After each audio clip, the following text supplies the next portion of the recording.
El estornudo es un mecanismo de defensa natural de los seres vivos que sirve para expulsar a los gérmenes y bacterias que intentan ingresar en nuestro cuerpo.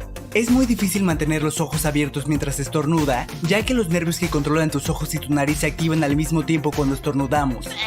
Esto no significa que sea imposible, ya que ciertas personas logran hacerlo. Acerca del mito que si estornudas con los ojos abiertos, estos podrían salirse de sus cuencas, esto es totalmente falso. Para que los ojos se lleguen a salir se requiere de una presión muy intensa en las regiones retrooculares, la cual es imposible de producir por medio del estornudo.